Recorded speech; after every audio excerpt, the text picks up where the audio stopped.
To say they were best friends is an understatement. President Mbumba, who first met Hage, as they would call him, in 1967 in New York, and thereafter struck up a deep bond which was further cemented in the trenches as both fought for the liberation of Namibia.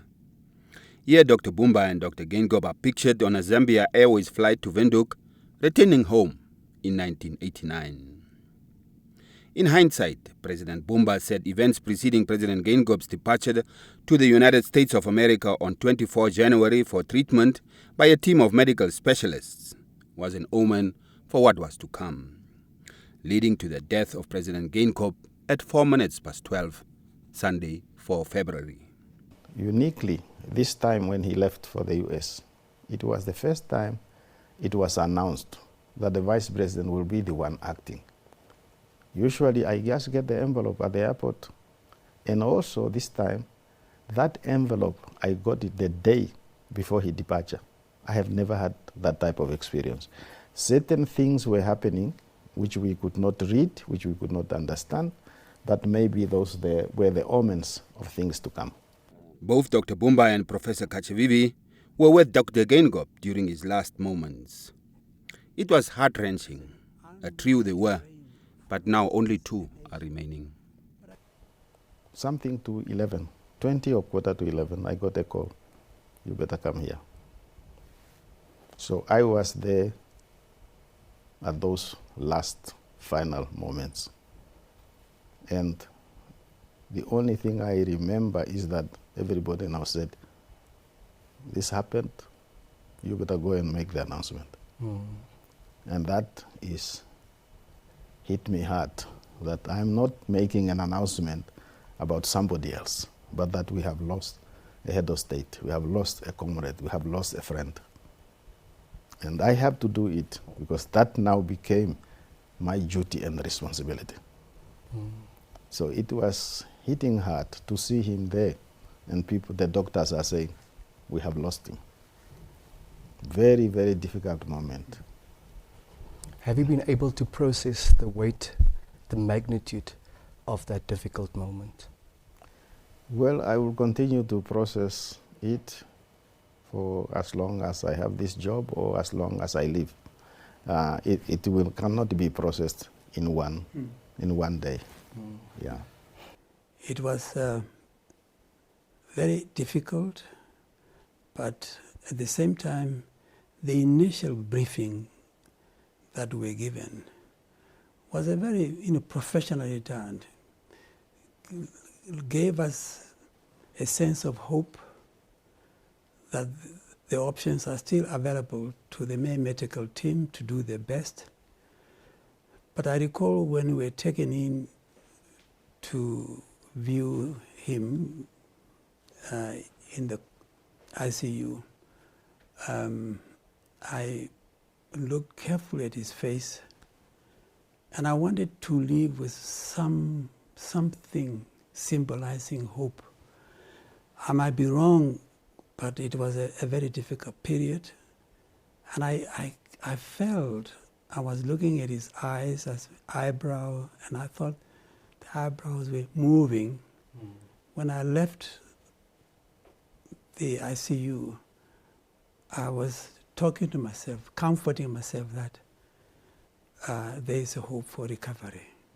Life has to go on though, but for President Mbumba, Namibia is in a period of deep mourning, calling on all Namibians to continue to unite in grief. We are still in the period of mourning, okay? And as I said, we are still part of the Geingob term of office. This is not a term of office I have won an election. This is one of those things that befall on a country, and we must respect that. People think I should appoint this and that. I'm appointing people because a vacancy have occurred.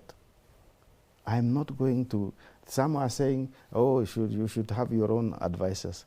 Advisors, they were doing things, they must complete those things, the records, and by the time this term is coming to an end, it will still be Geingob's term. Okay? I'm even uncomfortable with certain terms that are being thrown at me, President, His Excellency, whatever.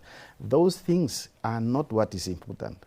It's the job that needs to be done daily, weekly, monthly, till the term is over. Elections are coming. We will elect new leaders. Some of us will give way. And people are saying, oh, don't say that.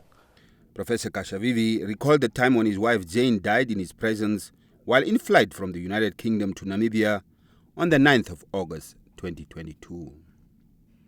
He was devastated and reached out to his friend Hage.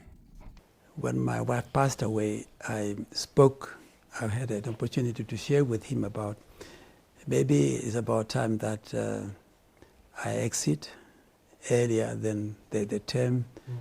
And he listened patiently, and he then said, well, I think it would be nicer if you hang on. The three of us could exit together. Pointing out that Namibians must stand by the side of the widow, Madam Monica Geingob, and the rest of the family, President Mbumba also reminded Namibians that the host of foreign leaders will be in the country to mourn with the nation. I must thank them and appreciate the conduct of each and every citizen in Namibia for their unity, for their peacefulness, and also to tell them next week, as we move to the final days, we are expecting leaders, SADC head of states, African head of states, and some even head of state that may come as far as Europe or other places. So let us behave ourselves during those moments.